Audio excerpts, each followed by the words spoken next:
Hey, Kathy, how are you? I'm well, how about you?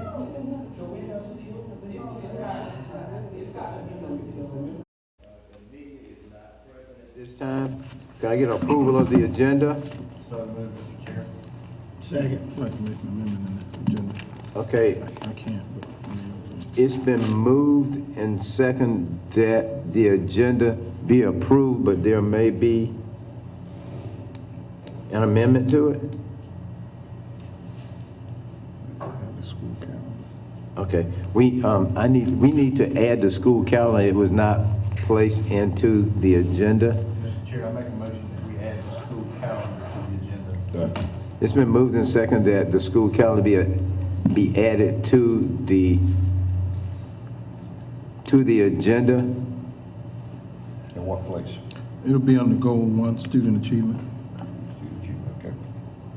Okay, all in favor of the change in the agenda, let it be known by raising your right hand. Opposed to the same. The amendment has been approved. Now we need the approval of the agenda. I move that we accept the amended agenda. I second. It has been moved and second that we accept the amended agenda. All in favor, let it be known by raising your right hand.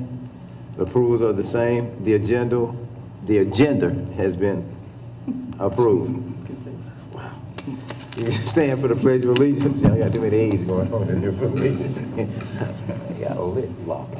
I pledge allegiance to the flag of the United States of America and to the republic for which it stands, one nation, under God, indivisible, with liberty and justice for all. Reverend Smith, would you lead us into an invocation, please, sir? Let us bow our heads in prayer. Most gracious and eternal God, our Father, again we call upon your holy name. We thank you, God, for this lovely day and all of the brand new mercy that has come with it. We ask now, God, that you guide us through this meeting, that we will do things that are decent and in order to move this district to a higher level. We ask now, God, that you bless all of us, that we will respect each other's opinions, and that, Heavenly Father, we go away on one accord with peace prevailing. These and all blessings we do ask and declare in Jesus' name we pray. Amen. Amen. Can I get a motion that we go into executive session for personal matters? It's been moved and seconded that we go into executive session. All in favor, let it be known by raising your right hand. Opposed to the same. We are now in executive session. Let's take this with us. Let's take this with us.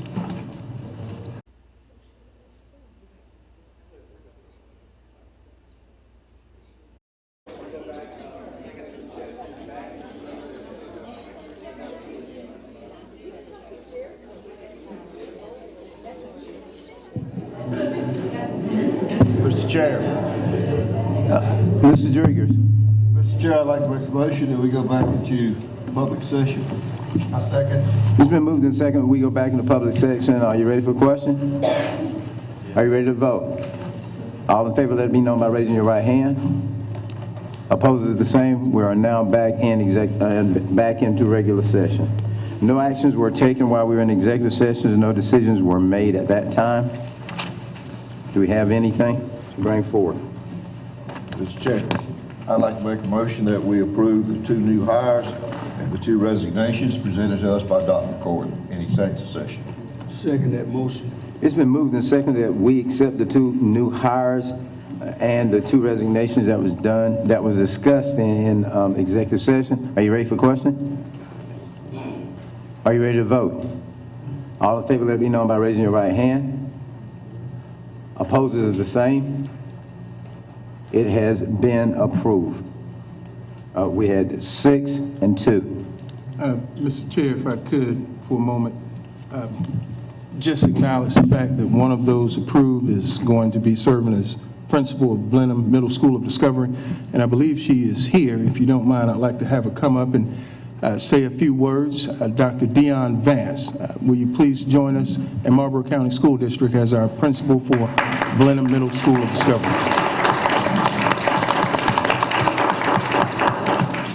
Yes, ma'am. Good evening. Good evening. Good evening. Good evening. Good evening. I'm used to church, so you know how you get everybody talking in Well, just church. pretend you're at church. Okay, too, I'd like to honor Mr. McNeil, our board chair, and our superintendent, Dr. Gregory McCord. I am just so happy and excited to become a part of Marlboro County School District. I am looking forward to working and serving each and every one of the students, faculty, and staff, and parents of Blenheim Middle School. I am just excited, and I'm looking forward to a great year. Thank you for welcoming me to your family. And congratulations, Mrs. Ann. Congratulations. Also, some of you didn't get a chance to meet him last Monday, but the new assistant principal, Chris Peter Zach, if you just wave and let everyone. Thank you for being present. Okay, can we get approval of the January 13th, 2020 meeting? Mr. Chair, I make a motion, we approve the minutes for January 13th, 2020. Second. It's been moved and seconded that the minutes for January 13, 2020 be approved. Are you ready for questions? So moved. Are you ready to vote? All in favor, let it be known by raising your right hand. Opposes? It has been approved. Points of celebration. We'll begin with Marlboro County School of Discovery. No, I'm sorry, school Character district. Education. Character Education Student of the Month. But Chairman McNeil, members of the board, Dr. McCord, I'm excited to present to you today the Marlboro County School District Character Education of the Month for Manners.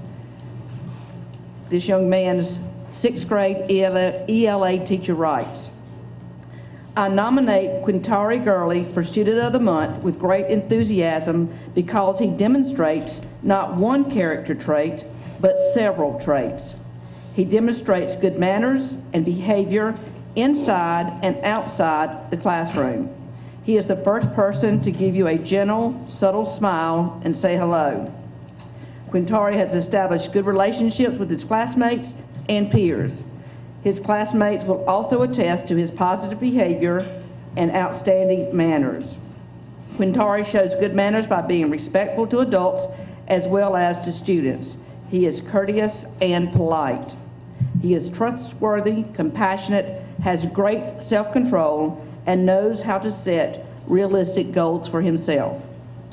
He has made a marked improvement in his grades from the first quarter. He attends a tutorial program for extra academic help. He is always prepared. You would look forward to having this respectful, honest, cooperative young man in your class, school, your office, your college, or even in your personal life. Send me some more like him. Quintari Gurley.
Good evening, board chair, board members, and Dr. McCord. It gives me great pleasure to introduce the middle level character education student of the month for the month of January. According to his teachers, Jabari Fletcher is my nominee for Character Education Award for Manners. This is my second year teaching Jabari, but he always displays exemplary manners. He is polite to both adults and his peers. I have observed him being extremely polite Although his classmates may have had a negative attitude, he is always very helpful, even when his peers are not. While a majority of kids his age would have responded to a negative situation a different way, Jabari took the high road. He just shrugged and said, "I was only trying to help." This is one example that demonstrates his manner, even though he's being met with negativity.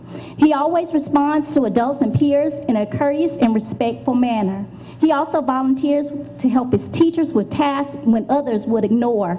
In addition, he offers his assistance to his peers, often without them even being aware, such as pushing in chairs, picking up trash, and etc. Jabari is a very respectful young man that displays wonderful manners. He is a pleasure to be around and a pleasure to teach. Jabari Fletcher, if you would please come forward, along with his family.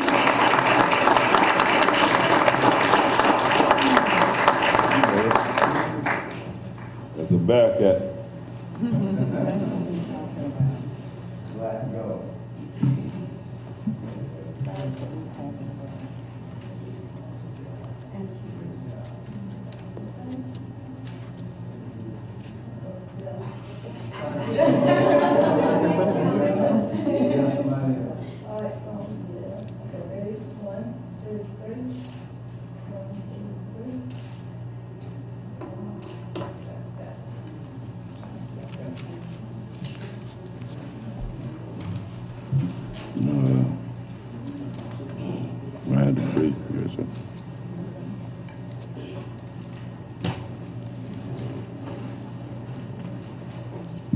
Good evening, Chairman McNeil, members of the board, and Dr. McCord.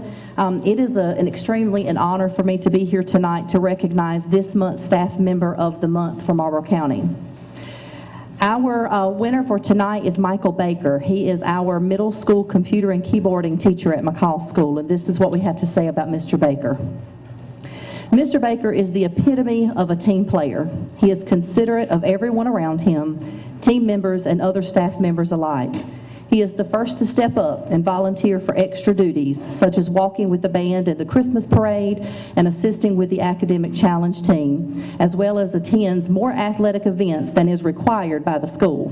Mr. Baker is brand new to teaching, but has shown to be an eager and coachable teacher. He is always seeking direction and guidance from administration and our coaches and teachers on his hallway to improve his craft. He also steps into student situations to support teachers and administration without prompting. Mr. Baker has found a new friend in one of our fifth graders. One particular day, the student was having a moment in the hallway outside of his classroom, and the teacher and the other students were there, and the student was refusing to comply in the classroom and enter the classroom. Mr. Baker witnessed this and stepped down the hall to the commotion and stated that he would take the student with him to give him a minute. To which the student replied, "You want me?" And Mr. Baker replied, "Of course I do." And the student went with Mr. Baker with no further issue, and to this day they have a great relationship. Just last week he referred to Mr. Baker as his person. And that is what Mr. Baker is to McCall School, and we are delighted to have him. At this time I would like to welcome Mr. Michael Baker.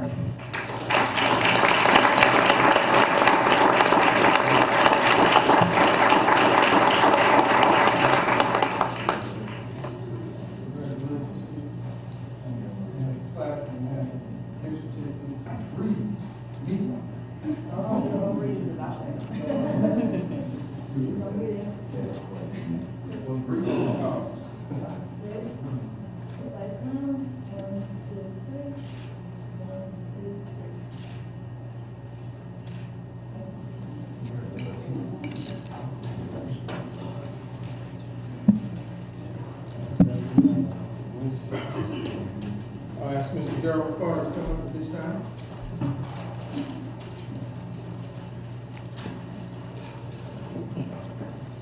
Mr. Board Chairman, Dr. McCord, board members, I'm going to ask Ryan Dupree to come and stand with me before I call his mother up real quick. Mom, you come on up too. Oh, well, oh, I'm sorry. Hey, Grandma, how you doing? Come on up.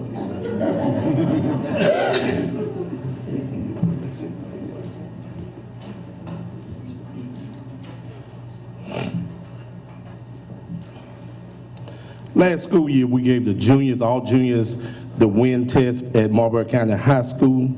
I'm gonna just read the little statement. South Carolina students take the South Carolina readiness test in their third year of high school. The test has 4 components assessments. Based on the resultant scores on each component assessment, the student may earn the state-sponsored South Carolina Essential Soft Skills Credential and/or state-sponsored South Carolina Ready to Work Credential. Combined scores are used as an accountability measure in preparing students for high school graduation, college, and career. Last year, we had one student, which is Mr. Ryan Dupree, to make a platinum on the WIN test. And I'm gonna read the assess different levels that you can make for the WIN test. You have bronze, which considered 35% of the students job ready today. You have silver, that means 65 students are ready for 65% of the jobs today. You have gold, if the student make a gold, they're ready for 90% of the jobs today. But Ryan made a platinum, so Ryan is ready for 99% of the jobs that's out there today.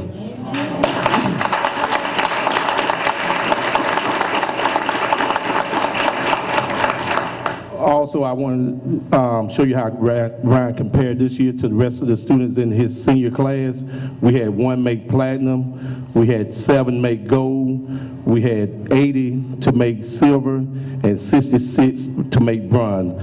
The previous year, we had 63.9% of the students that was considered bronze and higher. This year, we went up a point. We had 64.9 make bronze or higher. I just want to say outstanding job to Ryan Dupree. And he one of the best dressed students at Marlboro County High School.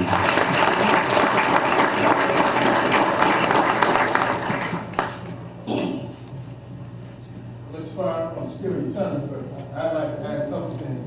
Ryan, as a student that I met, I think my second week here, and he said then that he was one of the best students at Marlboro County High. But wait a minute, it's not bragging, it's true.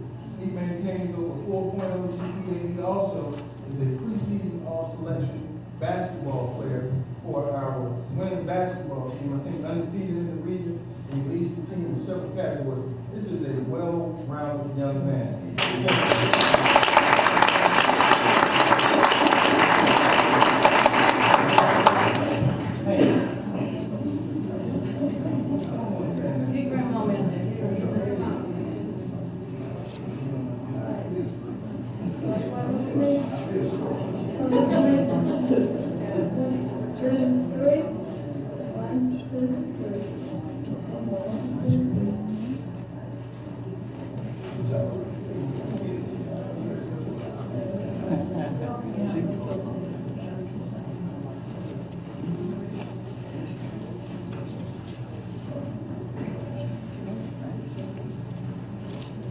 I'd like to say thank you to the Marlboro County School District teaching staff, as well as students that are responsible for us receiving this letter from card from the superintendent in Kershaw County. Many of you know a couple of weeks ago, there was a tornado that decimated North Central High School.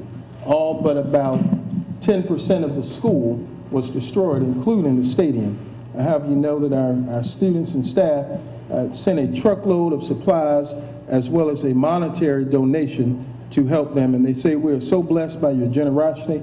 Please know that you have helped our transition be a smooth one. We are honored to be a part of the South Carolina education family and very thoughtful of you to think of us in our time of need. And this is signed from the superintendent. So thank you, Marlboro staff and Marlboro students, for helping us receive this.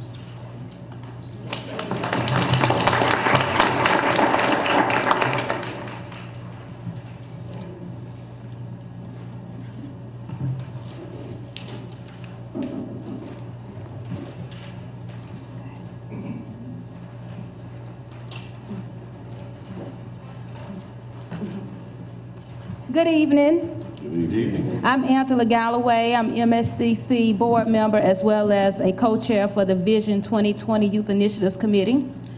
Good evening. My name is Sabrina Clark. I too am an MSCC board member and co-chair of our Youth Initiatives Committee.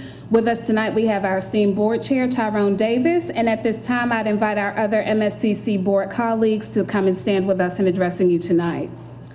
The MSCC Board of Directors is a collective of individuals with an interest in preserving the history of the old Marlboro School, as well as in offering a variety of educational, cultural, personal, and professional enrichment and other community-focused programming for the benefit of citizens of Marlboro County and surrounding areas.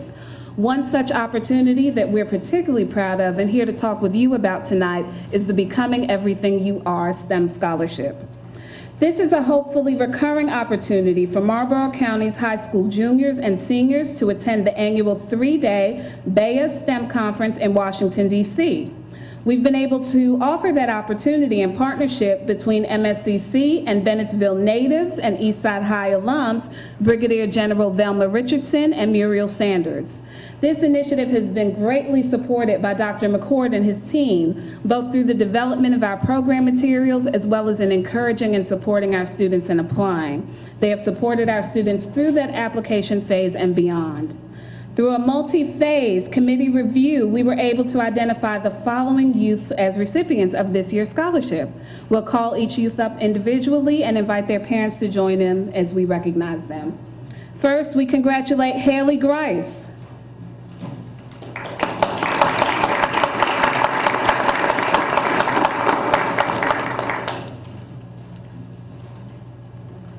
We'd also like Wesley Murray to come forward.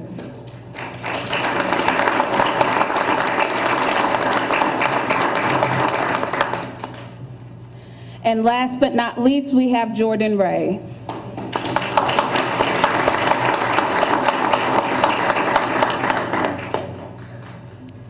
Essentially, what we've been able to accomplish here in partnership with Dr. McCord and his team mirrors what MSCC is striving for.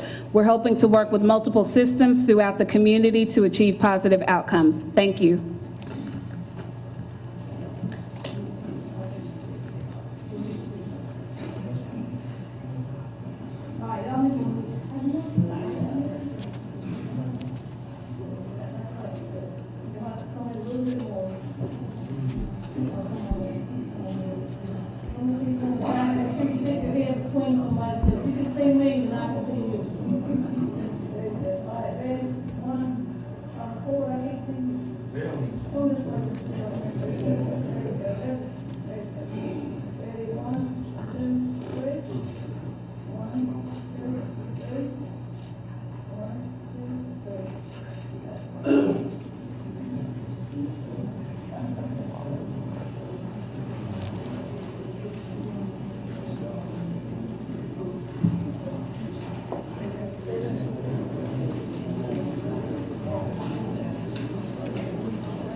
Kendall Miles, Jamison Bethea, Salim Unisal, and Melanie Johnson are members of the Blenheim Middle School Discovery Future Business Leaders of America, FBLA, Middle Level Chapter. FBLA is the largest business student organization in the world. FBLA helps students prepare for careers in business through academic competitions, leadership development, and educational programs. We had these students that I named go and compete regionally with Ms. Karen Larkins as their leader at West Florence. And I'd like to recognize them as follows. Melanie Johnson, 5th place in the region for business, math, and financial literacy.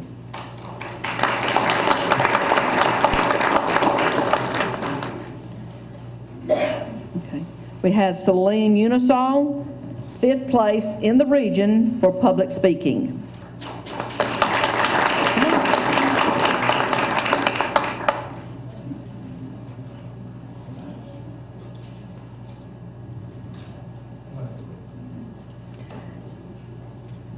Jamison Bethea placed second in the region for elevator speech.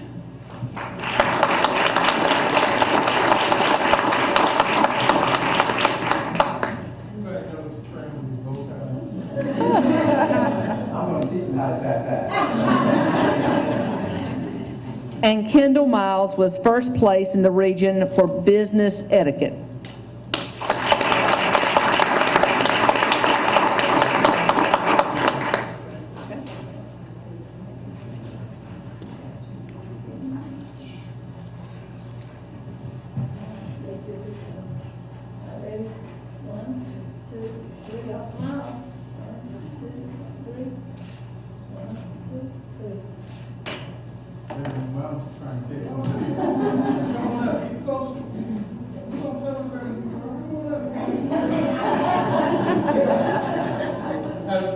Will the family stand up so we can acknowledge the families? So these two fine young men wear both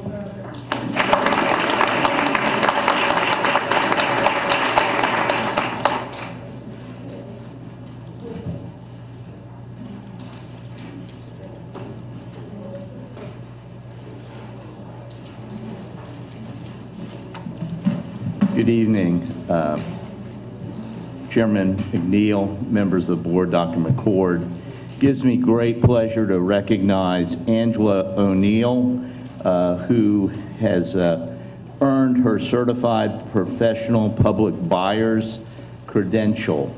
Angela O'Neill, Marlboro County School District, recently was notified by the Universal Public Procurement Certification Council of her earning of that credential. Angela was among 129 professionals who successfully completed the Certified Professional Public Buyer examination that was held October 14th through 26, 2019. To become certified as a certified professional public buyer, a candidate must demonstrate through an application process that they meet specific requirements as established by the Universal Public Procurement Certification Council, including formal education, procurement-related coursework and training, and a public procurement experience. A comprehensive written exam is required to confirm a candidate's mastery of a variety of public procurement concepts. The certification recognizes only those professionals who have fulfilled that prescribed standard of competency. To date, 10,763 procurement professionals have achieved this accomplishment through this recognition. And at this point in time, I'd like to recognize Angela O'Neill.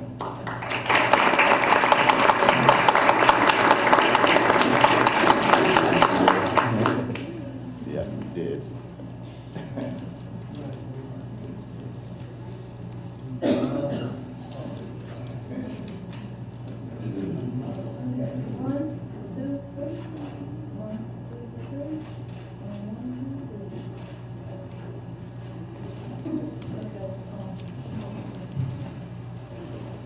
I'm going to ask, if I can, for representatives from Marlboro Electric Co-op to come up at this time for some exciting news. And if I could get a drum roll as they walk up. I do want to tell a quick story, if I can.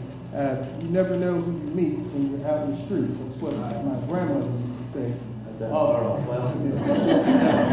never know. And so it behooves you to always be kind to everyone that you meet. I can tell you my first encounter with William was just by chance, and it was a great conversation. I can tell you my first introduction was through Chief McNeil by way of phone, but when we met, we had a great conversation, and then I found out he has, every Batman has to have an accomplice, and so Matt, I wasn't going to call him Robert.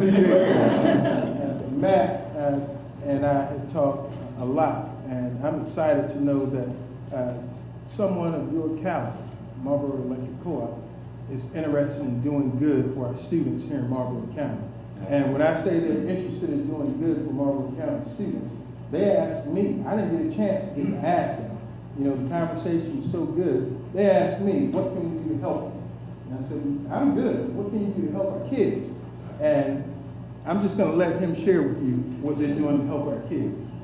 Well, you have to forgive me. I lost my voice during a spirited conference call today. But on behalf of the board and all the employees and all the members of Marlboro Electric, Marlboro Development Team is a for-profit subsidiary of the co-op, and the good Lord has blessed us, blessed the co-op, continued to do so, and because we had a good year last year, we wanted to do something special. And so we have committed $20,000 for the next 10 years, a total of $200,000 to go towards what you determine is, and the board determines what do the students need, what do the high school, what do the schools need. And in talking with our board, I will say, this is just the beginning. This is just the beginning. So thank you.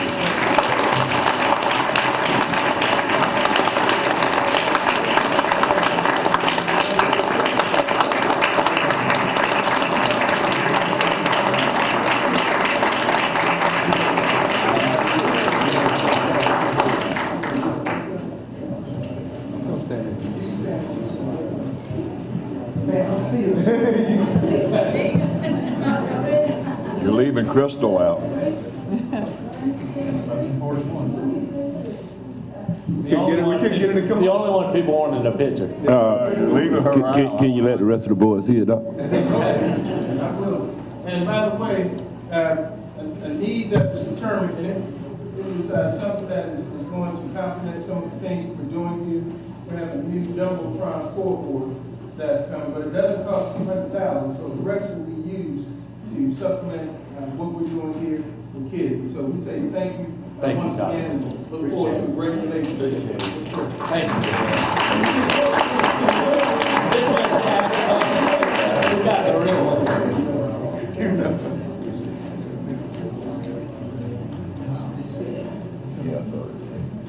Nice, jumbo. Oh, no, 3 weeks. Wow. That's totally different, right? Oh, yeah. Wow. Different than what we thought. Okay. A lot of celebrating. All meetings should go like this. We've spent a whole lot of time just celebrating good things in this community. It just goes to show you there's so much more still yet to come. And I do want my kids and my grandkids to be raised in Marlboro County. It's a good place to be.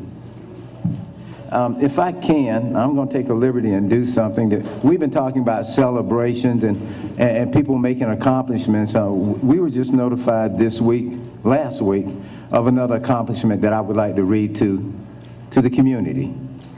Dr. Gregory A. McCord selected to become a Riley Fellow. Dr. McCoy joins other leaders selected from across the Midlands and surrounding areas to participate in the Riley Institute at Furman's 13th Class of Diversity Leaders Initiative. The DLI class members are identified through a rigorous process including nominations from existing Riley Fellows, applications, and interview. Individuals are selected to join the class based on their capacity to impact the organizations and community. DLI is unique among South Carolina's leadership programs. DLI graduates become Riley Fellows, members of a powerful cross-sector statewide leadership network that includes CEOs of corporations, mayors, cities, and county council members, legislators, school superintendents, pastors and rabbis, nonprofit heads, Chamber of Commerce directors, and community leaders.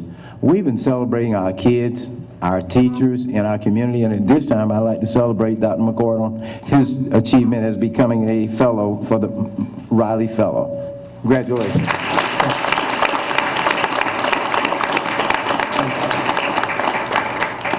And it is a big accomplishment. We will now have public comment. I have one, Ms. Eva McCray.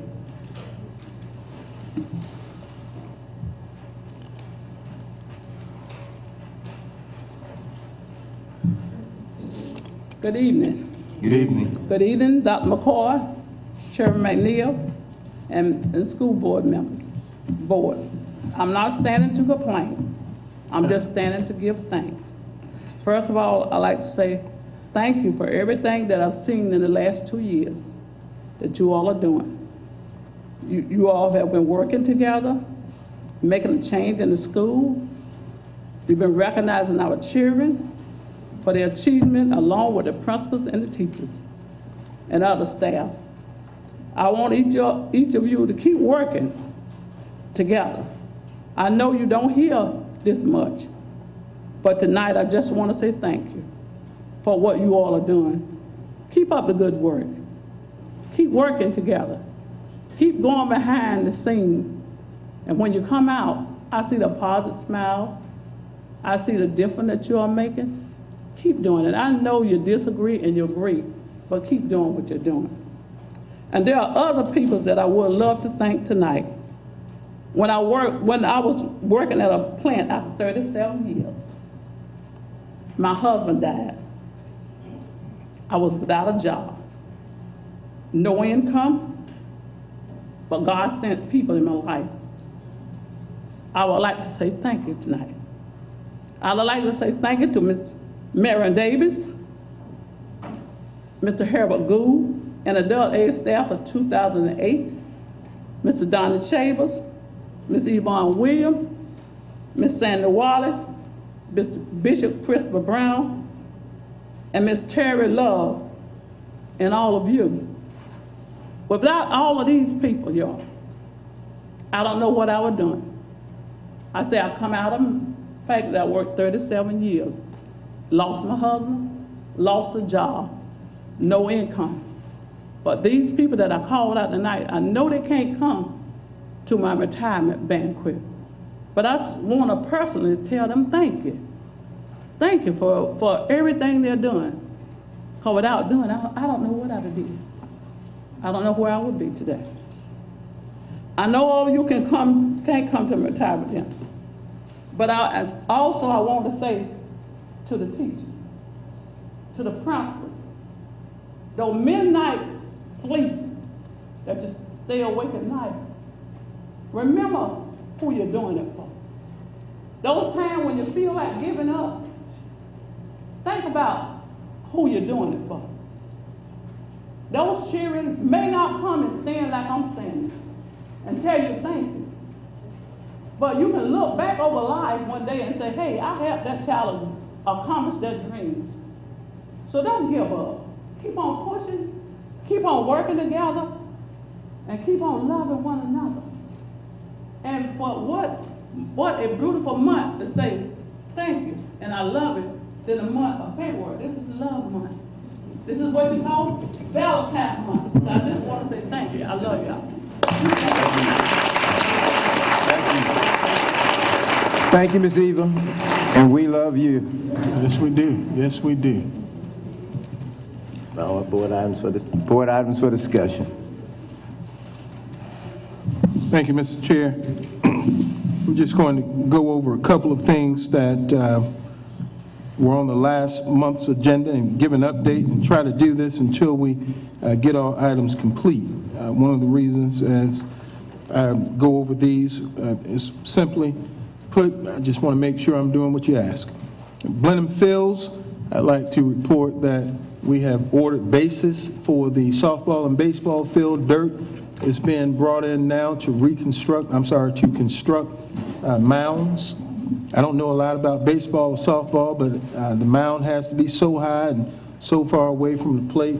And then we also have begun the process of dragging the fields. And so we should be on time for season to begin. I think, Mr. Driggers, you've had a chance to get some information about that as well.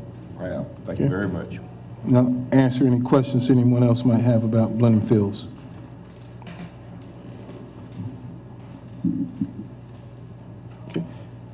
Next would be Wallace Lighting. Mr. Coachman shared with you that we did seek out Marlboro Electric Co-op, who originally gave us what I consider to be an excellent opportunity to light the ball fields out at Wallace. There was some concern that it's still dark in areas, and there's some options that we do have currently. We're trying to get the cost estimates for the portable lighting for the 4 or 5 games that the students will play. I believe there are only 2 games that will be played after the time change is over, but we're getting the best cost estimates, and right now I don't have those, but I do know the cost to place 2 more poles and with 8 lights would cost us an additional $4,000 to $5,000 a year, and I think we can do better with the portable lights, and so we'll have that problem rectified well before the season begins. I'll entertain any questions. BIS demolition project. George, you have that? Okay. And I can do the demolition project and the updates at the same time. If you haven't been by BIS in the last month, then you haven't noticed, but if you have, then you see that there's a lot going on at BIS. We begun about 3 weeks ago demolishing the 2 wings and the auxiliary building adjacent to the cafeteria to make way for the new construction that's going to take place. Later this spring. But as soon as George gets this up, I like looking at demolition, and I have been known to get behind a bulldozer here or there, but okay, well, George, I guess I'll go through this. George has got me in a different, no, you can go back. I'll just get to the demolition later. Let me go ahead and do the building updates. Since we last met, next slide, George, we have 98% of the lighting complete at the high school. McCall is about 50% complete now, and the lights for Clio have been ordered. I think many of you have seen the difference good lighting makes in a building, not just for the students, but for the adults as well. And this is McCall Elementary Middle. You can't really see it because the lights are out, so George, you can just keep sliding through, and that's the media center, and you see the hallways. Again, very poorly lit building prior to the light experience. That's the cafeteria in a 3D view. It doesn't really look like that, but it does in panorama. Bathrooms, we're continuing with the bathrooms, and one thing I will say, whenever you start doing projects that have been neglected for so long, people have a tendency to think that everything can happen right away. I ask that you please be patient as we work, but I also would like for you to let us know when there is something that needs to be done. It's because of that that we're able to get things done, hopefully in a timely manner. But as we continue with our restroom renovations, we have finished A Hall. We're doing some pricing on other areas to include the high school, not just students, but staff restrooms. We have completed, and it's not up there, we have completed 2 restroom renovations at BPS. We're starting on BIS, and we're finishing McCall in the next 2 months. George? The redesign team is almost complete with the front entrances for Clio and BPS, and as soon as that's done, we'll be going to the full-scale card swipe system. Very happy about the work that's being done on the track. Again, the track was neglected for some 15 to 20 years, which is not only a liability issue, but it also is a student athletic deprivation issue. Students have not been able to practice on a quality track, but this is currently almost done. If you have not seen the field, go out and see it before it's complete, Right now, they're putting the rubberized surface over the newly asphalted portions, and then they will paint it, and it's going to look like and feel like an Olympic training track here real soon. So hopefully by the time we return, it will be complete. We also will have up the new Jumbotron scoreboard that's going to give a nice finished look to our athletic facilities outside. And George, you have some pictures, I think, coming up. That's the track. Again, you can kind of see how it's starting to take shape, and it looks a lot different than it used to. You can keep flipping, George. Thank you. Behind the track, this area here is where we're going to lay the asphalt and the rubberized track for long jump, triple jump, some of the field events, which again, our students have not been able to practice here in hopes of participating at a state level. And you can go to the pictures for BIS. We plan to be finished this week. This is what it looks like right now, and that's the last bit that was taken out today. So as I sit here, we were 80% complete last Friday, but as I sit here, we're about 90% complete, well ahead of schedule, and looking forward to the new construction to begin. And so again, I say to you, please be patient as we continue to do great and exciting things for our students here in Marlboro County. Better things are on the way. Thank you. I'll entertain any questions that you might have as it relates to. What time frame on the track do you anticipate it being ready for use? Well, it's going to be finished before track season begins. And so, yes, sir. Okay, I think it's Bobby Collins in the back, the athletic director. When we started out with this idea, if you recall back in November, laying down a new track, we wanted to be able to capitalize as best we could for this year. So the goal is to be done, completely finished by the end of this month. Sounds good. Thank you. Which is in time for track season. Is that artificial turf I saw? No, that's just ryegrass and a beautiful day. So. See what I mean? When you start doing work, people want new stuff right away. Can't do that with that. Yeah, nothing wrong with that. Okay. Yes, Ms. Mann. Our last month was Board Appreciation Month, and I thank you for what you've done, but I particularly thank the children from McCall and BIS. Those letters was phenomenal. And I would like to come and bring them some candy sometime. No, that's against our contract. Well, can I meet them out by the bus or somewhere? I mean, those was the second graders at McCall. They said T-H-I-N-K-U. The spelling was so precious. It wasn't correct, but to me it meant so much. And please, somehow or another, I want to go to those two schools and just let those children know how much I appreciate them, that they said thank you. That's a rarity in this world. But they wrote the letters. Kona Ice. You do Kona Ice. They have Kona Ice days. That falls within our guidelines. You can't get peanuts and candy and none of that stuff? We'll sneak it to him, his name.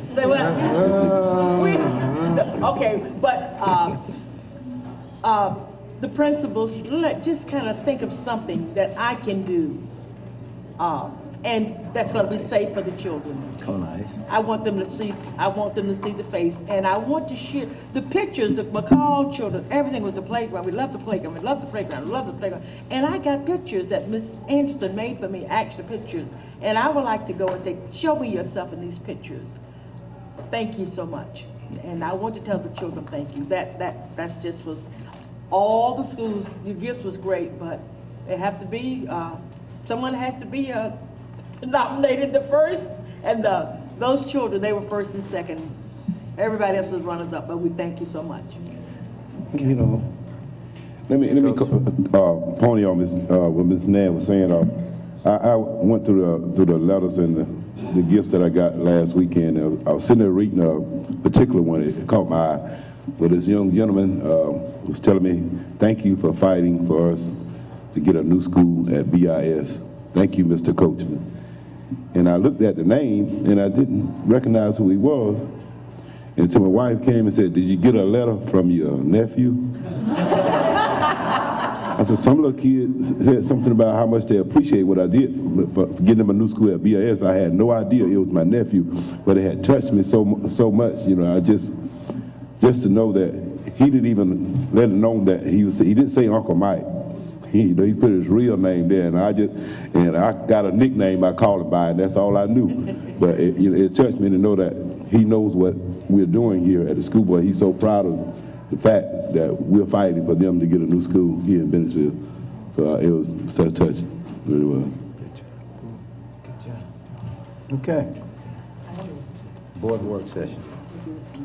This is for you to discuss, as you asked me to do, and it's included in your packet. I've received 2 quotes for policy review and revision, which is something that I think we all agree we need to do, is to take a look at our existing policies and see where we can bring them up to date. Some have been outdated by a number of years, up to 20 years. But I have 2 that I sent to you. One is from Dr. Tiffany Richardson, General Counsel for South Carolina School Boards Association, and the quote is for $6,000. I'm sorry, $9,000 over a 18-month period. And then I think our legal counsel has the same services that they like to provide over a period of time no shorter than 12 months, no longer than 18 months, and their fee for this service is $15,000. So it just comes down to you as a board determining when you would like to begin, and then, as was stated by Ms. Story at the last meeting, you have to dedicate some sessions outside of our regular board meeting to get this type of work done. If you'd like to begin after budget season, we'll have an opportunity to talk with either party that you decide you want us to go with, but it's going to take a commitment more than the once a month Monday meetings here at Marlboro County High School. So that's for you to decide and let me know which course of action you would want me to proceed. I think you're familiar with South Carolina School Boards Association and the work that they do. You're on it. And of course, our legal counsel. I don't think there's anything that we can finish tonight, unless you want to make a decision tonight. But I think we may want to speak about it. I know we won't start on it until June, until after this school year, so we have a little bit more time to discuss which would be better for us. Either or, and either way, it ends up with our attorneys looking at it in the end. So it's something that I think that we'll be able to look at. School Boards Association, if they do it, they would either it would be done to and through completion. Okay. So when it's done, it's done. I think we can discuss that maybe next meeting. Is that all right with everybody? Give you an opportunity to look over again, make sure you have a decision, and then we'll make a decision on which we'll choose and go from there. Like we have time, because it won't happen until after school's out. Sounds good. Please make sure you've made a commitment that we're going to be working on this thing for 18 months. Sometimes we send things out for workshops and you're busy. We're going to have to give up busy for 18 months to get this done. It has to be done. It all generated because of an audit. And we can't afford to have these kind of things happening anymore. So I urge you to make a commitment starting in June for 18 months to get this done. We get it out of the way and be done with it. Okay? What were those amounts again? 9,000 and... 9,000 from School Boards Association and 15,000 from our general counsel. But you can look and see the services that they provide with it. More than anything else, whoever you decide to engage, the commitment is going to be from you as the board. We have a responsibility as superintendent and senior staff to carry out what it is that you want us to in terms of your vision, your wishes, but ultimately it's going to come down to you having to read through them and decide what you do and don't want. Okay. All right. Moving right along. Your superintendent's report. Okay. Mr. Farr, if you would. Mr. Farr, if you recall, last month he was going to provide results for Marlboro County High School end of course results, and he is here to do that at this time. Mr. Chairman, Dr. McCord, board members, last month my daughter was out under the weather, but I got the 3-year comparison for the fall EOC right in front of you, and also I got the year EOC. So we're looking at Algebra 1, and we're comparing the fall for 2017-2018 fall results was 90.3% for the fall. For 2018-2019, 62% for the fall. 2019-2020, 57% for the fall. But if you look at the year, we had 51.8 for the year, 41.5 for the year, but we have some things in place for our Algebra 1 to improve EOC scores for this year. Also, I put a note up there that when we're dealing with our students, when we're talking about math, there's 18.8% of the middle school students come to us met or exceed. So the 81.2% we're working with year-long classes come approach or does not meet. So we can go ahead and look at the biology EOC. Biology 2017 for the fall was 50.7.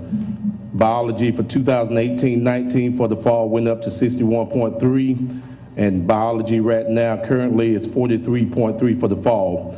If you look at it for the year, for 2017 was at 47.9% for the year. We went up to 61.5 for the year, and meeting with our teachers for a second semester, with our biology teacher for second semester, we feel pretty good that our score is going to go up higher. We have honor classes going on this semester, and also we have smaller classes, so the teachers get to work with our students a little bit more close. If you go to U.S. history, U.S. history for the fall 2017-18 was 37.4%. 2018-2019 was 44.4%. Currently, we're at 41%.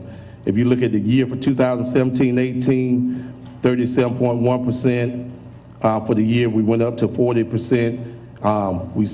We excited about second semester. We put some things in place for all our students, not just for U.S. history, biology, and Algebra 1. And next slide. Some action steps that we're putting in place for a second semester. One thing we put in place, we call it no cell phone zones for a second semester. That means during the instructional time, no cell phones in the classroom. That's a big distraction for our students. So we're giving all students have the opportunity to get one-to-one devices, the Chromebooks. So they don't have any reason not to have technology in the classroom. So no cell phone zones. So parents, please do not text or call your students during that class time. So there'll be a little bit more focus, there'll be a whole lot more focus during class time. Also, we have placed lunch and learn. This opportunity for the students to get that one-to-one tutoring with that teacher during lunchtime, and also they can, anything that they need to work on, they'll be able to work with the teachers. Teachers have office hours 3 days a week, 3 days a week to work with the students one-on-one for tutoring.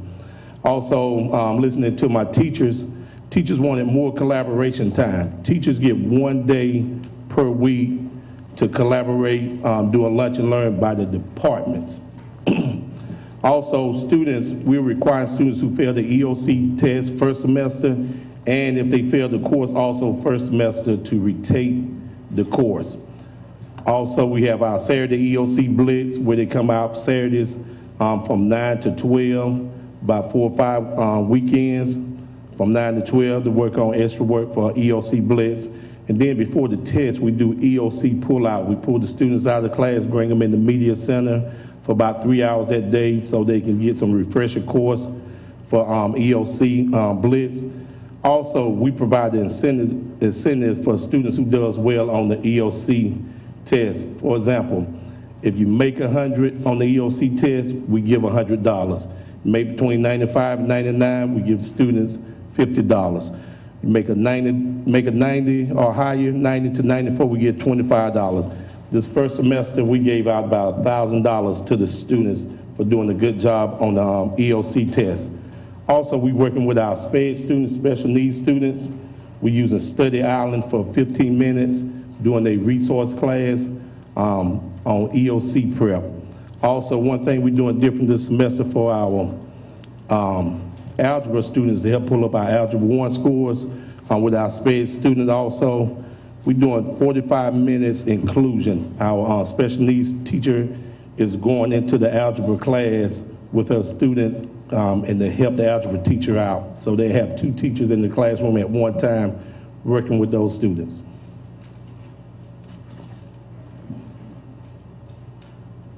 Thank you, Mr. Farr. Any questions? When the no cell phone zone is violated, what's the repercussions behind that?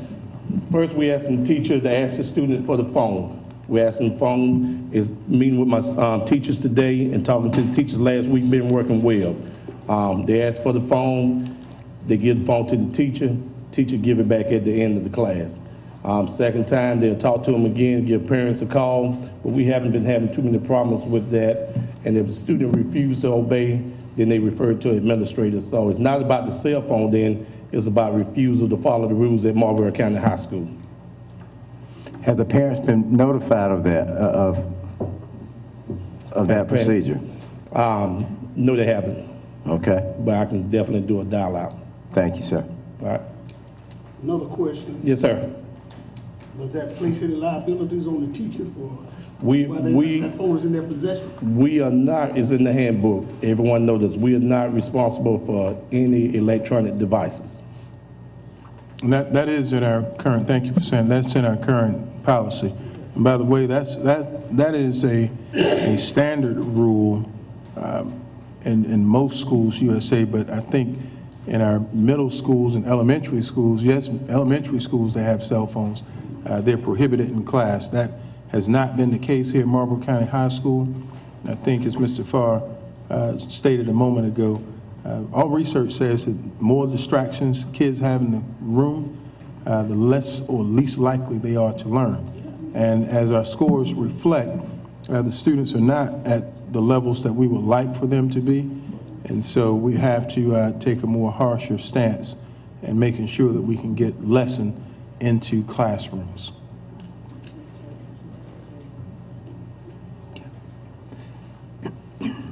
Thank you, sir. Yes, sir.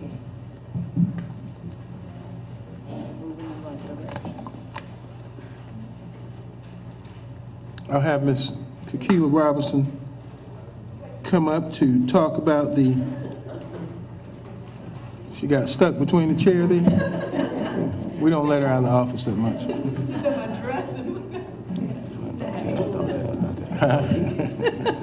If it unravels, excuse me. I don't want to hear that.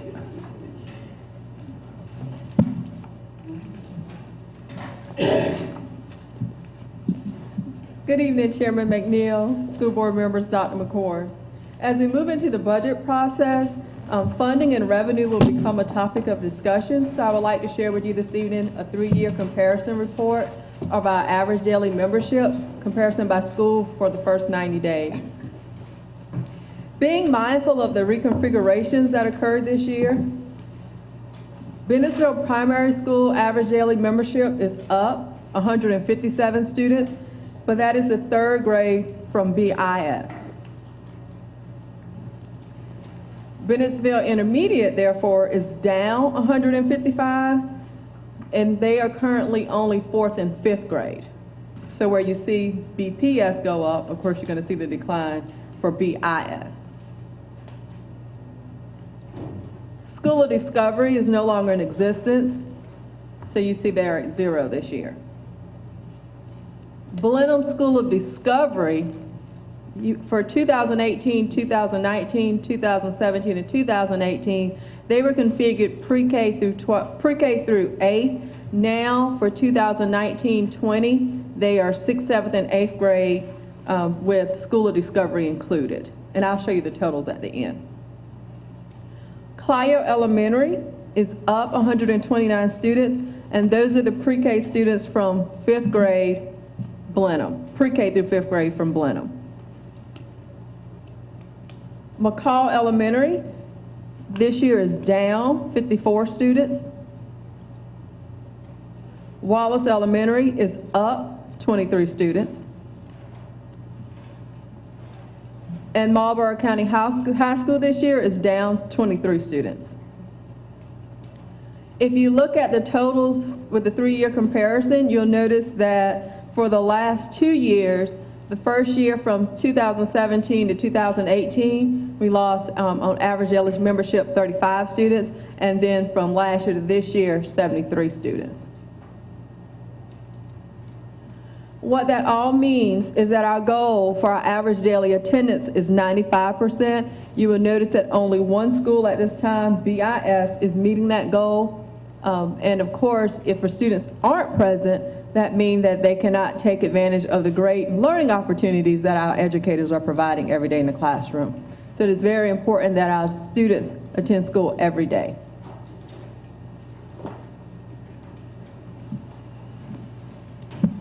I'd just like to add a couple of things about average daily attendance, and that is not only the importance of daily attendance, parents, community members, ecumenical partners. We need your help in making sure that students are attending school on a daily basis. The 73 students that we have lost from last year to this year, if I'm correct, Mr. Park, that can cost us about $300,000. That's money that comes out of our budget, and we still have to fund students. And so, again, it's important that we have students here each and every day, but not just for the money, most importantly for the education, but it hurts all the way around when students are not in school. If you go back to the building projects that we have, when we started a couple of years ago and the public approved for this bond referendum money, we said we wanted to have safe, clean, and student-centered environments. And that is what we're working to have. When we have the best options for students, we hope that they want to receive it and can find no place other than school to be during school days and during school times. And so we ask for everyone's help in getting kids to school on time. And if there's something that we're not doing that we can do, speak with the principal. If not a principal, speak with the teacher. If not a teacher, feel free to contact my office. We're doing everything that we can to get students in class every day. I would also like to share with you some save the dates. Last month I presented to you a recruitment update. Since then we've added an additional college. We're going to do the calendar. I thought the calendar was at the end. I'm sorry. I may have stepped out. So we're doing save the dates or calendar? No, we're doing the calendar for 20. Well, first I wanted to see if anybody had any questions. That's about attendance. No, I'm fine with attendance. I'm not fine with attendance. Go to calendar. Calendar. Excuse me. In December, I presented 3 calendar options that were created by the calendar committee. If you'll recall, those 3 options included the traditional calendar, option 1, traditional calendar, option 2, and an early start option. In December, we gave the staff survey, and I presented that to you. And 54.5% at that time from the staff survey were in favor of the early start option. As we promised, in January, we issued a similar survey to our stakeholders.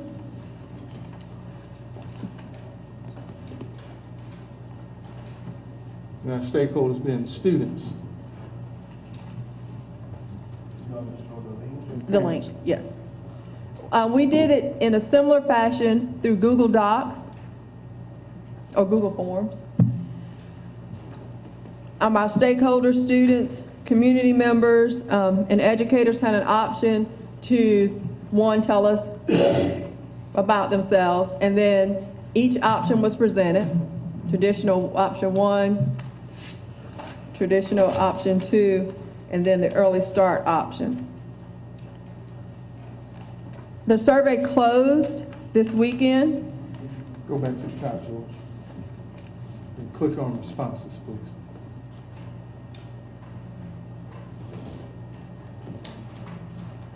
We had 729 responses. 72.1% of those responses were from students, 10.2% were from educators, and 17.7% were from community members. Similar to the staff survey results, 56% of our survey responses were in favor of the early start option.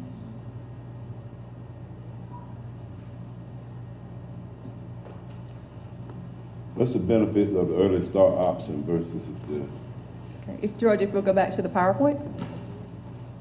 And there are several, and that's a great question. I can tell you one that comes to mind that may not be on here, and that is it gives us a chance to align our traditional schedule with that of McCall, which can bring about some seamlessness, not just from a transportation standpoint, but also from a professional development standpoint with our staff.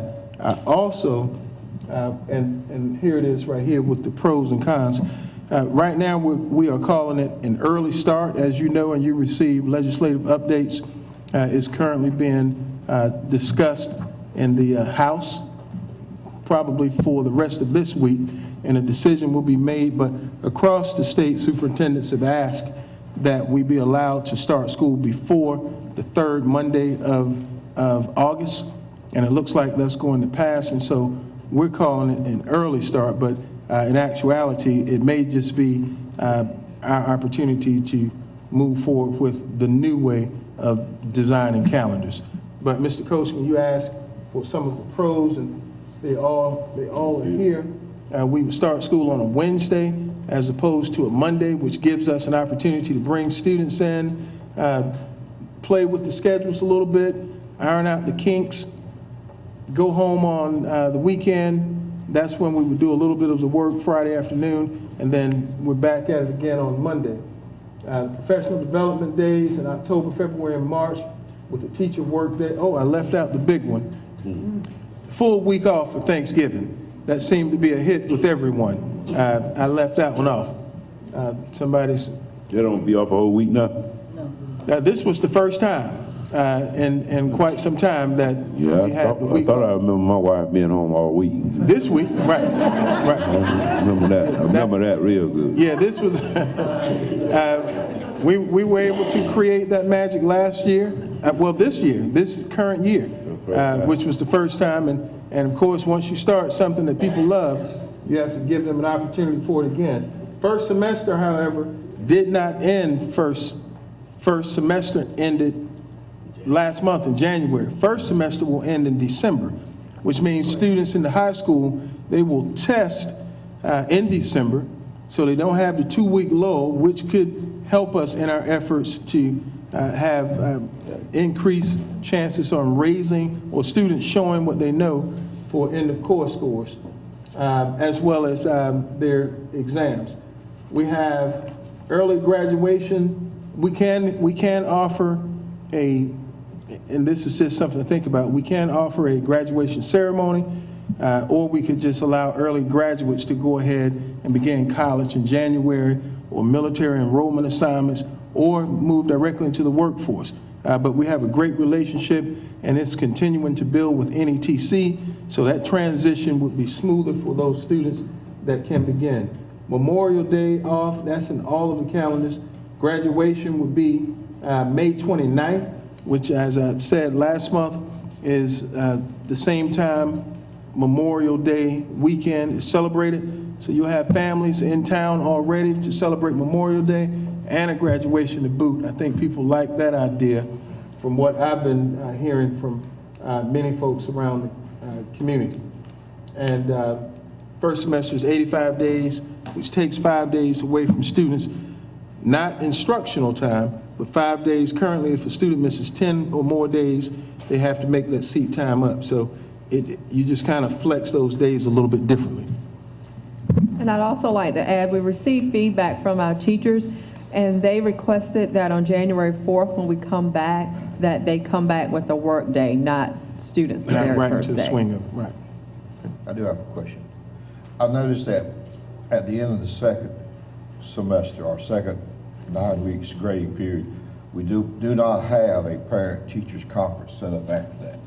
We have one after the first and after the third, but we do not after the second. Is there, because I guess it's because it is on the 18th. Yes, sir. Right. Is that going to cause a problem of any kind? I mean, have you thought about that we may still need to talk to the parents in there? Well, we have a parent conference day on the, are you looking at October 22nd? You have one after the first grading period in October. You also have one after the third. There's no reason, I guess, to have one after the fourth because of grass Right, day. and really, you can have one at any time, but second semester will be ending. And, I'm sorry, first semester will be ending. Yeah. And so they'll get those grades probably during the Christmas holidays, and so if there's concern, families will be able to come back on that January 4th when there are no students and talk with teachers if they need to. And that's fine, but I think we should maybe put it on the calendar somewhere there that's available to us, because there may be some parents that are concerned on the 18th when they get that report card, and they don't have an opportunity to come in and talk to those teachers during that until they come back after Christmas break. That's what I'm trying to say. Okay, well, the Maybe we can put 18th is something a half day, so we can make the second half parent-teacher day. That's just something. There are some parents that would love to come in and speak, I think. You know, Okay. if they're having some concerns with their student or with their child. Okay, thank you. So the only change then is we would look to add parent conference On the 18th. on the 18th, and I'll leave that to principals to carry out in their buildings.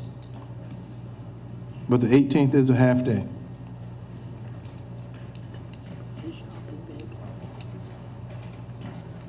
And if there are no more changes, I'd like to offer this as the calendar of choice that I present to you as a board for approval.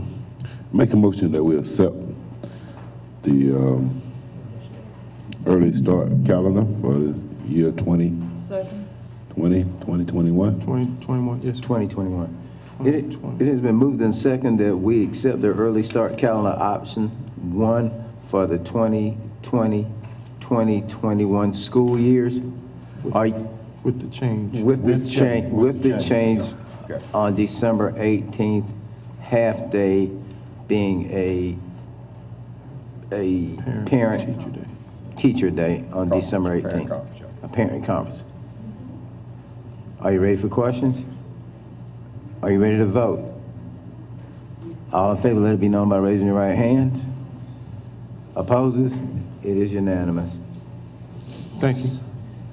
I also would like to say thank you to the students, to the staff, and those community members that responded. I think the survey shows that we had over 1,000 people participate, which is a pretty good number. You get a pretty good representation with that many, and so we do appreciate it, and we hope that we've met everyone's needs with this. Job fairs. Okay?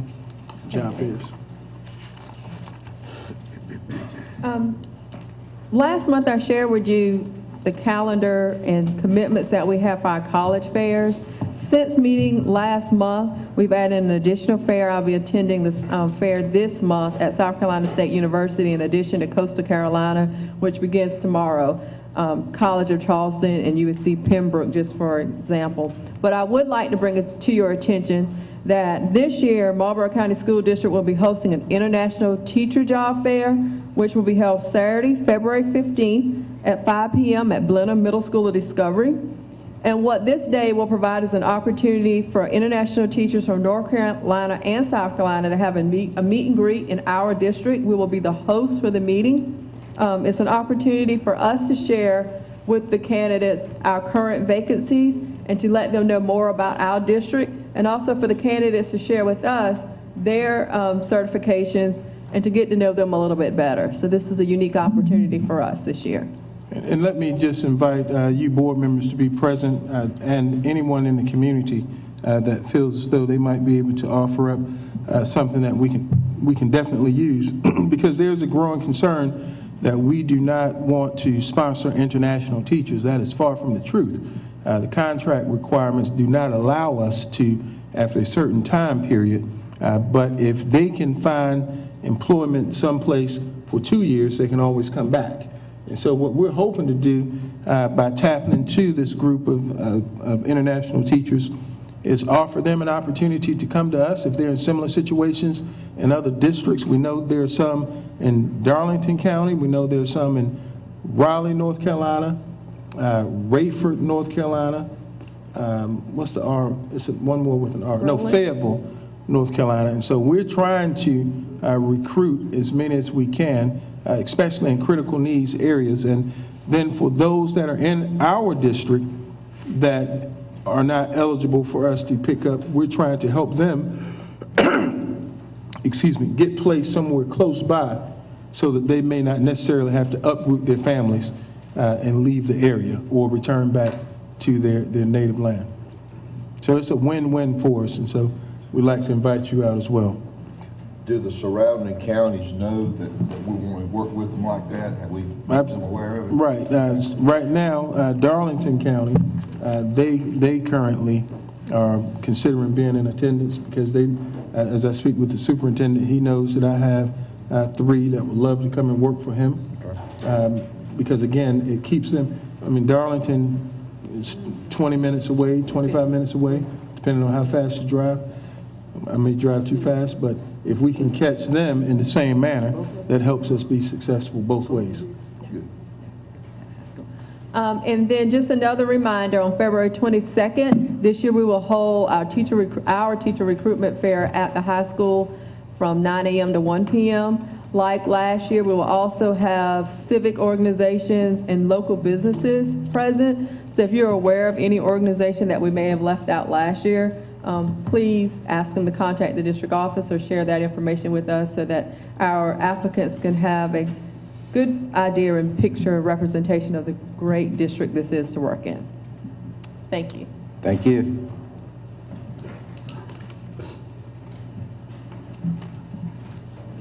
I'll have West Park come to the front. Good evening again. You have before you the financial report as of January 27th, 2020. You can find the budget report by object for general fund operations with expenditures to date.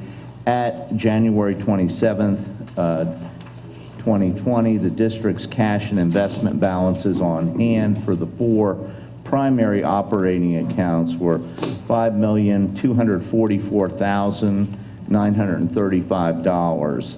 As of that same date, the district had expended $16,191,227 of a $34,818,102 budget, or 46.5% of budget to date. Are there any questions? Where would you say we were in the year, the calendar year? Were we 75%? We're basically halfway through at about this point, almost. Yeah.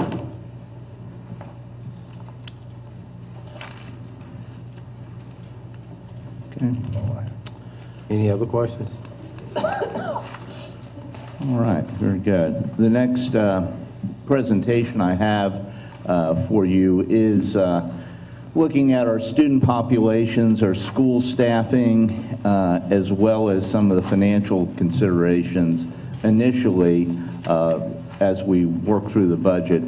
To date, we've met with all the pre-K-8 schools and the high school as well. We've received their estimates of student population. Just to give you an idea, by school we're anticipating And these, of course, are preliminary at this point in time. 625 children in the Bennettsville Primary School.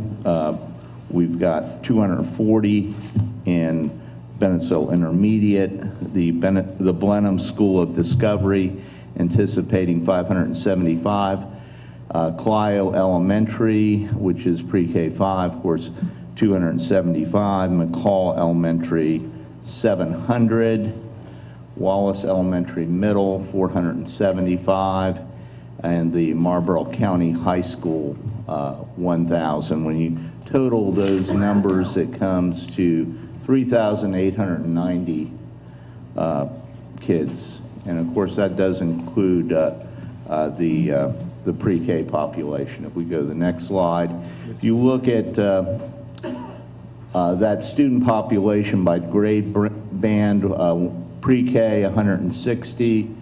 When we look at early childhood, which would be K through second, 850.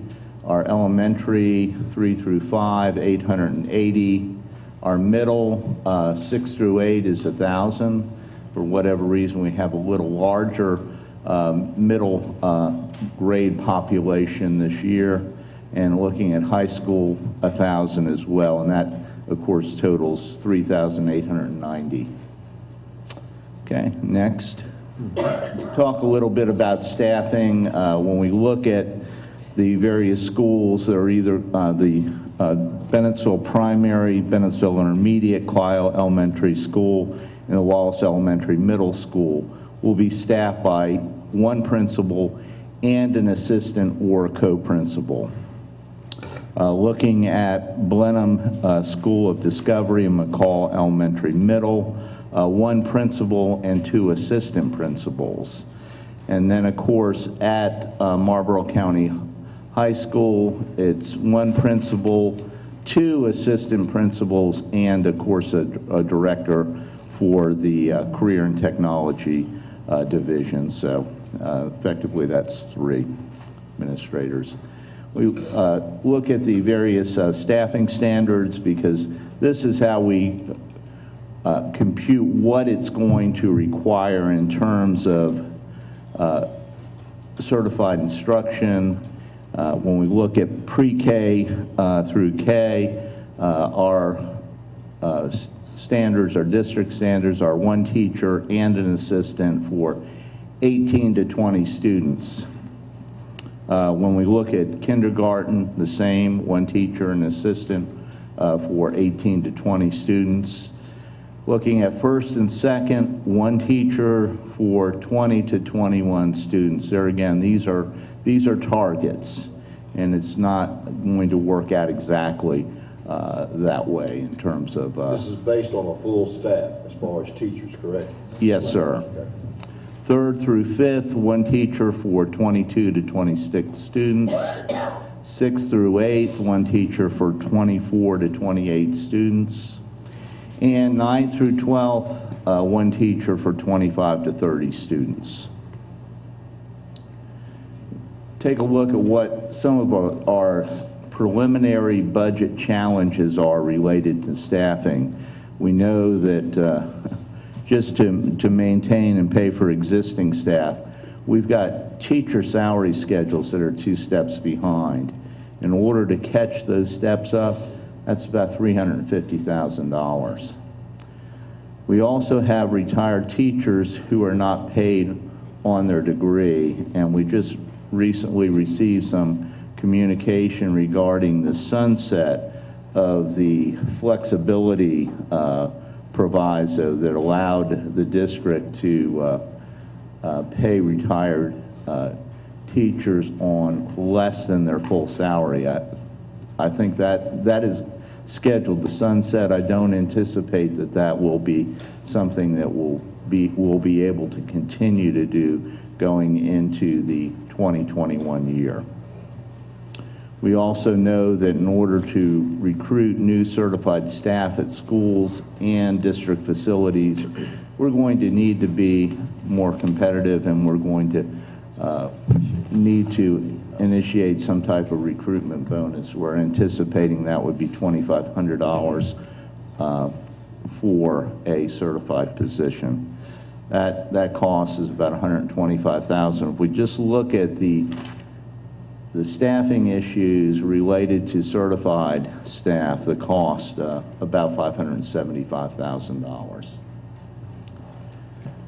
Some other issues in terms of budget, we know that we've seen some real reduction in student population, average daily membership, and when we compare the 45-day report in 2019 with the average daily report in 2018, the EFA computation was $350,000 less. So we know that when we get the first budget estimate from the state in terms of funding, that number is going to come in lower by about $350,000. We also have other concerns with the retired, classified, and other certified positions not paid on a degree and years of experience. These are not necessarily, they're on the teacher's schedule, but they're not necessarily in the classroom. That cost is about $150,000. We know as well we've got increased technology, security cost, and facility maintenance. We, of course, have a lot of buildings that are 30 years old that need new roofing, they need new HVAC. Those type of maintenance and replacements can be quite expensive, and we're anticipating another $425,000 just in that category. So if you put the two slides together, it's about $1.5 million just starting out. So these are some things that we've got to address in the budget process. Some of the discussions that we've had with principals included alternatives in the event that a certified teacher can't be found. We know that we've got to look at some itinerant options where we're sharing personnel between schools in certain scenarios. We also have discussions in terms of music, art, GT. We've got a number of positions that just haven't been filled, and so we've had that discussion, and we're going to be working on some type of alternatives to those vacancies that haven't been filled. Of course, we've got things like master schedules, student surveys, virtual course offerings, dual enrollment, career technology education course and career path offerings. And then we're also going to have discussions of staffing in excessive standards because we have had reduction in population. So those are some of the discussions that we've had with our principals as we've gone through the initial process. Looking at the budget work going forward, of course, we've had the school staffing meetings. In February, we'll be having district staffing meetings.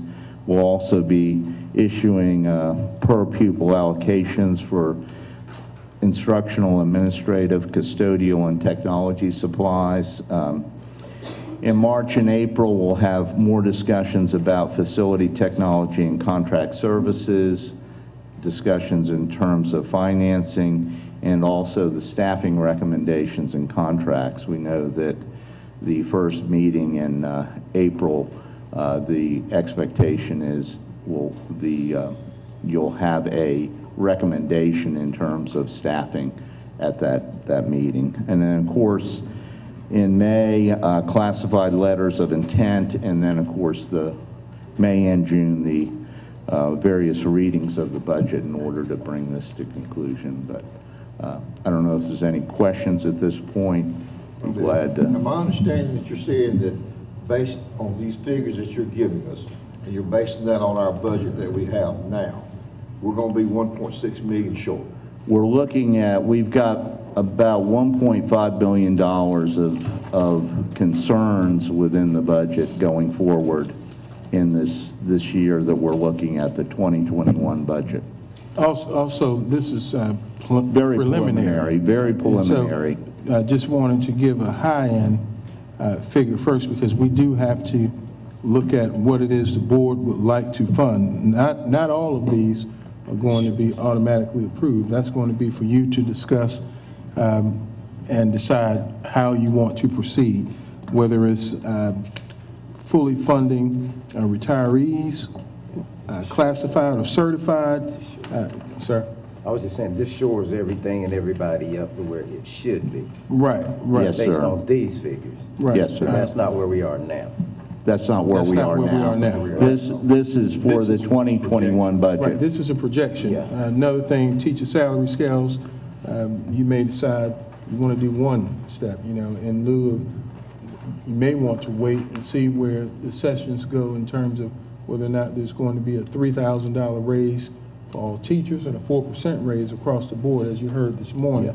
Those of you that were at the breakfast by Representative Jackie Hayes, that is being publicly discussed in the House right now as well. So some of these, again, are going to be you deciding which way you want us to move and this needle and how you want us to navigate moving forward. And then some of these I'll probably ask that we definitely do consider.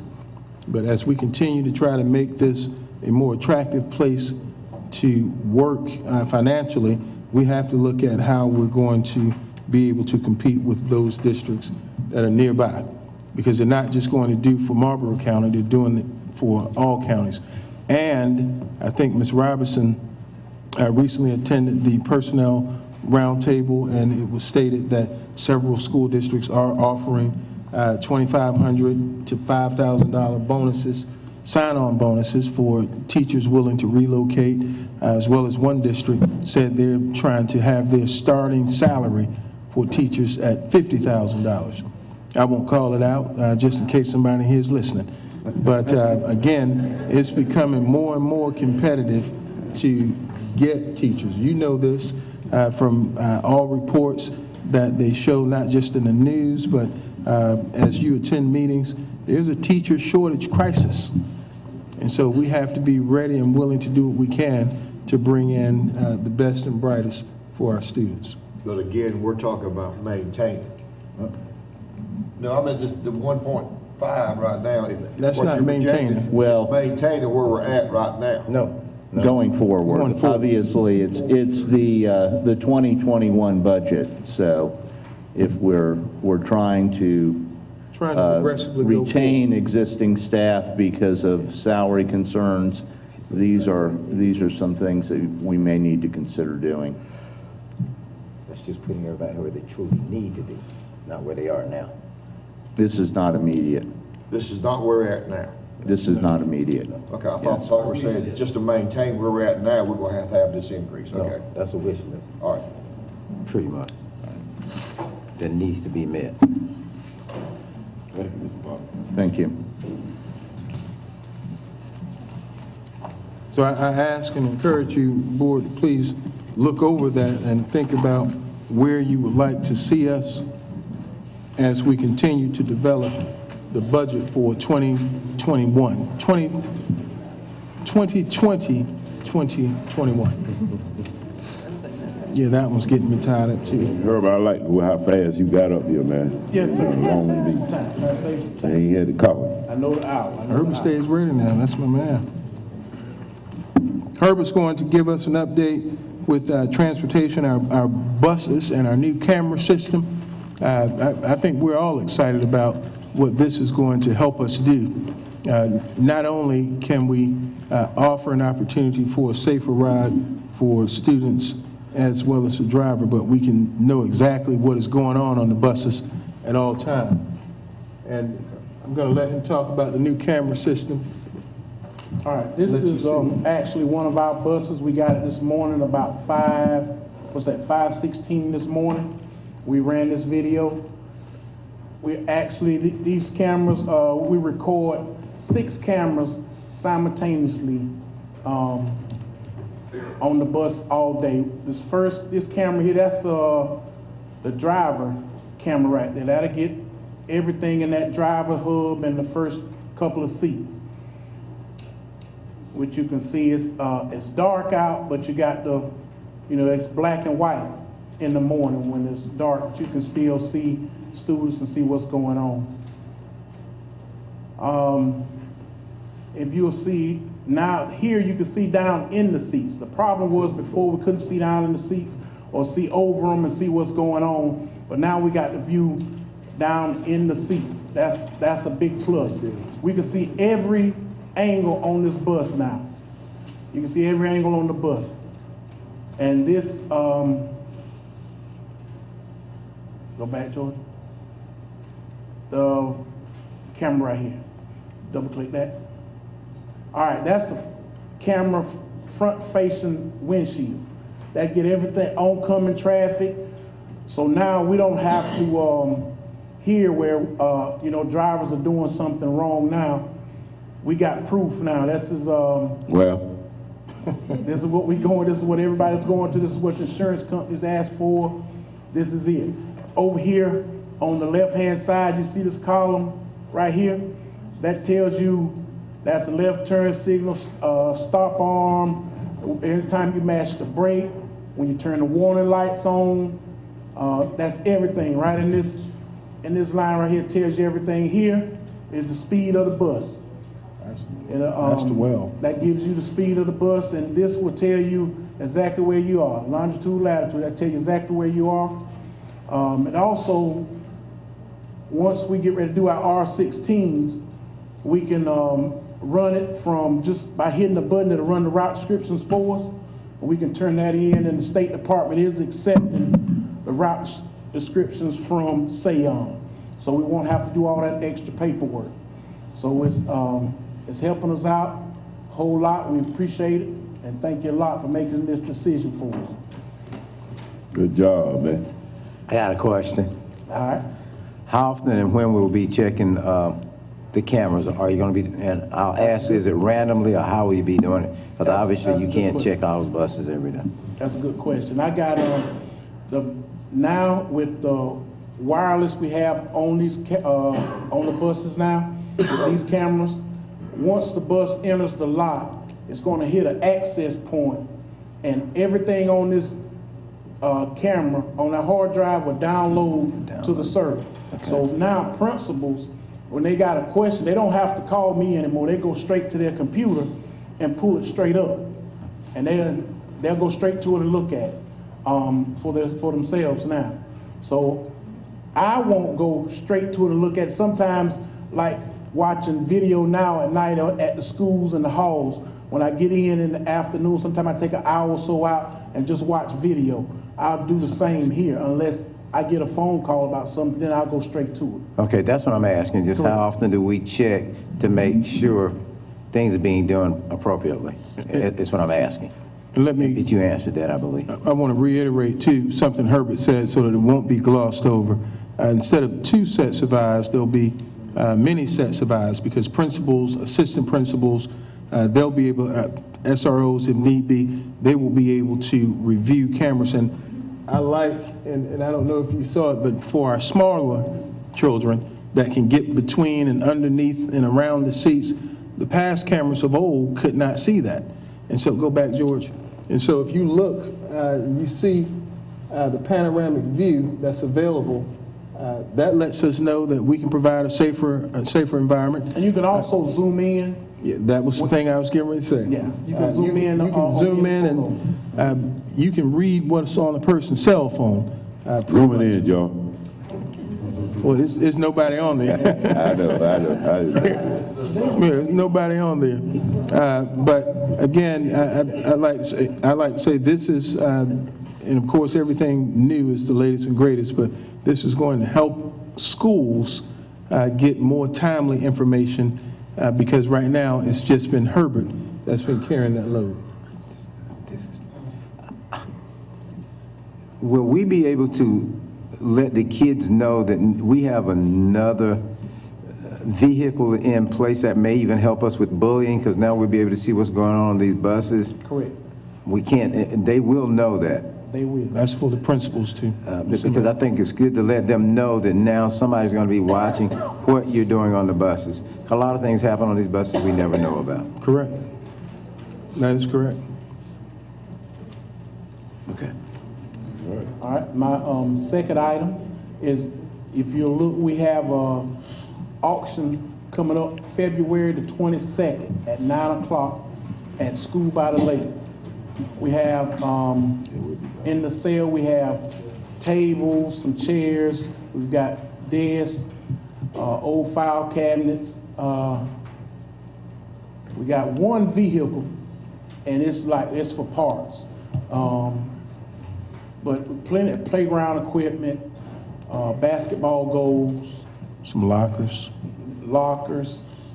Yes, sir. We're looking this auction coming up, and it's February 22nd at 9 o'clock. I know that's the same day as the teacher fair, but we're gonna get out and try to split them off and do the best we can with both of them.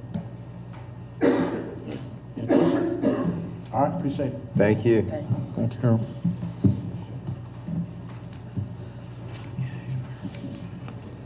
Yeah, that's it, ain't it? Just about. We're getting close. All right. Huh? May I back up on something just a minute? Sure. We'll talk more tonight.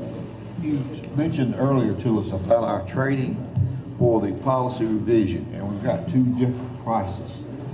And could you, if you may already know the answer to it, but if you don't know the answer to it, can you find out what the difference is for the difference in those prices before we talk about it, discuss it? Two different entities. But everything's the same. Right. One is. I'm gonna get one thing for 9 and one for 15. I'm getting basically the same thing. I mean, Okay. you get Tide or Tide Ultra. Is there a possibility, if we went with the School Board Association, that our attorneys would have to review some of these policies before we voted on them? It would be start to finish. I mean, they're legal representatives of the state of South Carolina School Boards Association. You are a part of the School Boards Association, and many of the policies that we will be reviewing, again, have been written.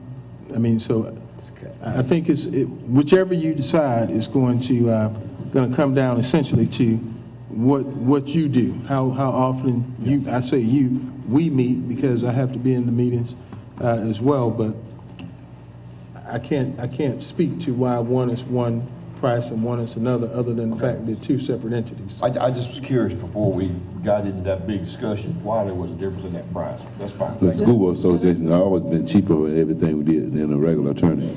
Just giving us a little break. That's a nice break. Excuse me. Did I misunderstand? I thought when we first gave the information, you gave a time span. It's the same time span for both. Well, you know, I believe when Ms. Story was here, she told you it could take 12 months, but I said it's going to take about 18 months. Right. And the School Boards Association says about 18 months. So both timelines are about the same. Okay. Right. The one actually says 12, but expect 18. Right. One actually says 12, but expect 18. Mm-hmm. The other just says 18. 18, right. Thank you very much for that. All right. Board business action, policy DJ, R, purchasing, second reading, West Park. Thank you. You have before you the policy procurement DJ-R for second reading. The attached revision to the district's procurement policy DJ-R incorporates a number of changes that will allow the district's procurement processes to be more efficient and compliant. These changes are proposed for second reading. Of course, you approved first reading last month. The last change to the procurement code was March 2016, which allows the school district to provide a local preference option for county merchants, vendors, and contractors. The proposed changes to the procurement code allow for the following revisions. All small purchases requiring quotes must be in writing, not verbal as in the current policy. to comply with the federal grant requirements. Small purchases not requiring competitive bidding increases from $2,500 to $10,000. Small purchases between $10,000 and 1 cent to $25,000 requires 3 written quotes. And small purchases which range from $25,000 and a penny to $50,000 require 5 written quotes. The changes with small purchases follow the updated state procurement policy.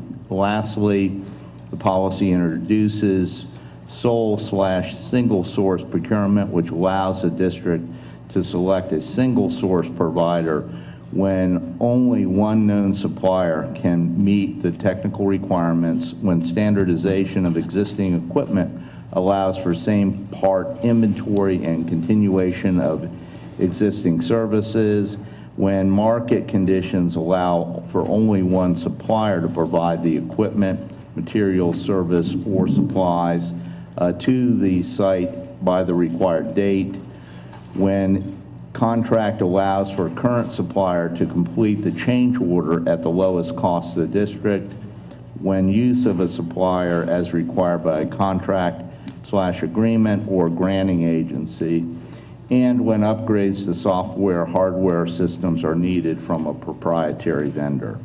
The recommendation here is to approve policy DJR as amended for second reading. The document is unchanged from the last presentation. You can see the changes to the existing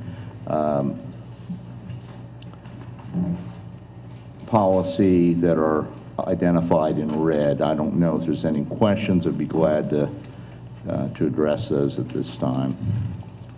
I have one quick question. Yes, sir. When you're saying here that small purchases from 25 to 50,000 require 5 written quotes, is that always something that happens? Because 5 written quotes for might be more.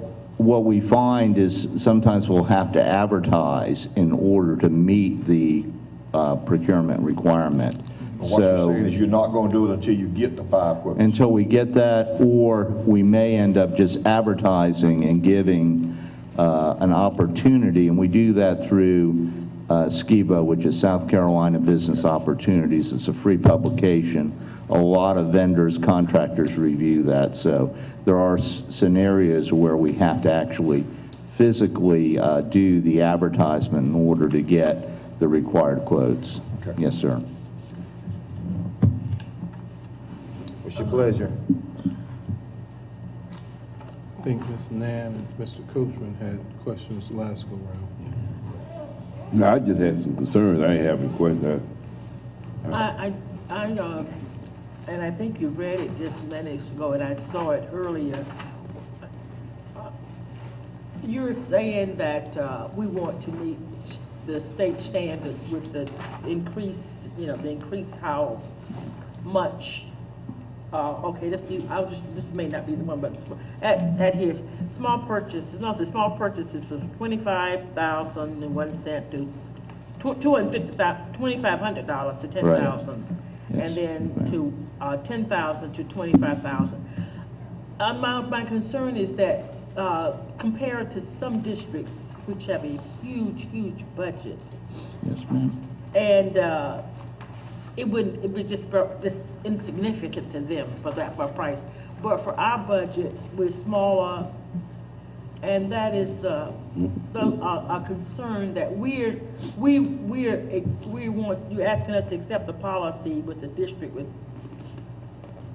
We got $34 million budget. We're going to continue to be very competitive with our pricing. This allows us an opportunity in the event that, particularly if if there's a very limited market to get certain quotes, we'll certainly relate back to what our policy is that will allow us to secure those purchases at a higher level than we would be able to at this time. But we're going to continue to be very prudent with our procurement process, and we're fortunate to have a a full-time procurement officer within the district as well that is continuing to get great pricing and doing a really good job for us here.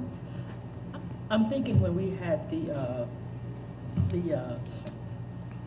our bond attorney here and the district that lost all that money, and they just had so much that nobody knew it was gone till it was gone. And that's a concern of mine, that when we are wanting to come to their standards, and I think the man that got the money, I don't know how he said they sent the checks and he did something, but it was a lot of money, and I think it was Berkeley County. I'm not sure. It was. Berkeley. That kind of bothers me, because they have lots of money, a lot more than we do. Of course, Certainly. they have more people to serve, and then I kind of reflect on some of the things we go to, the risky business, and how that they don't prosecute anybody, and we just need to. I just want us to watch our money, and I feel like you will, and I appreciate the young Miss McNeil getting that certificate that she went to school and got it, and we congratulations and thank you. But we have to, this $34 million, we have to really watch that $34 million. And now Yes, just ma'am. been to the other presentation, what we're going to have to do to just to maintain. That bothers me, that we want to compete with the state, but we don't have that kind of money. That's a Understand. concern of mine. Ms. Coach? Like I say again, I don't see a problem with increasing the amount and be able to purchase. But some of the red writing that added in from F to K, what's the purpose of it? And What benefits us? And I can let Wes speak to that again, but this was, and if you go back to last month when legal counsel was present, Ms. Story also reiterated, this was cut, copied, and pasted straight from the state procurement site. And what that says essentially is this is being used by a large percentage of districts around the state. This brings us and places us back in compliance, which was a shortcoming with the audit, just because of the amount. So that's my, no, go ahead. Sorry, it's been many years since our code has been updated, so a lot of the verbiage has been added to That's fine. I update just had a the question about code. it. It's just old, outdated I language. don't know, there's a lot of stuff added. I want to know why it was added, that's all. I got you. Yes, sir. I come from the state. Mr. Chairman, I move that we accept the second reading of DJR. Second. It's been moved and second that we approve the policy DJR as amended for second reading. Are you ready for questions? Are you ready to vote? All in favor, let it be known by raising your right hand. We have 1, 2, 3, 4, 5 approvals. Those opposed? Yeah, we got one more reading, right? This is it. This is it. Well, it don't matter, we lost it, you got it. Good. Okay, 2 opposed. Ms. Nan? I'm abstaining. There's an abstention. So it has been approved. If I could ask this question, just, we said improve. Yes, sir. But it might relieve some mindsets if you could maybe next meeting bring us back the checks and balances when you do something like that, $10,000. Just show the checks and balances. I know there's Certainly. something in place, because you just don't make that decision. There's No, checks and balances for what that, and Well, that might help a little bit. I'll bring forth what our procurement process is. I think that might be I was gonna say that. helpful to be, because one of the things that happens, there is someone who initiates the request, and then of course there's an initial approval, then there's a series of subsequent approvals. So it's not as if one person is making these decisions. So One person I think signs that last. one person signs last. That is correct. And I can tell you that one person looks at it. yeah. That'll be it. That would be me. But it's just might help a little bit. Yeah. We can send it Is there a to you. need to go back in executive session? Well, hold on. I apologize. I apologize as well. We have to, by policy, you have to, I'm sorry, accept the donation according to policy that's right. KCD, to accept the donation from Marlboro Electric Co-op. If it's over $1,000, I have to bring it to you, and you have, so if you don't want it, I'll give that big check back, but if you do want it, you have to accept it. I make a motion that we accept the check from Marlboro Electric Co-op. It's been moved and second. We love money. That we accept the contribution of the donation from the Marlboro Electric Co-op. Are you ready for question? 200,000. Yes. Are you ready to vote? All in favor, let it be known by raising your right hand. Opposes? Any abstentions? I'm abstaining from that. Okay, 1, 2, 3, 4, 5, 3, 6, 7, and 1 abstention. Now, is there a need to go back in executive session? Chair. Reverend Smith. Motion. Adjourn for the evening. Second. It's been moved and seconded that we adjourn for the evening. All in favor, let it be known by raising your right hand. It is unanimous. Coach. Opposes are the same. Jack, can I get you for 1 second? If you don't mind, Ms. Manville, Representative, if you don't mind, let's get a letter drafted on behalf of the board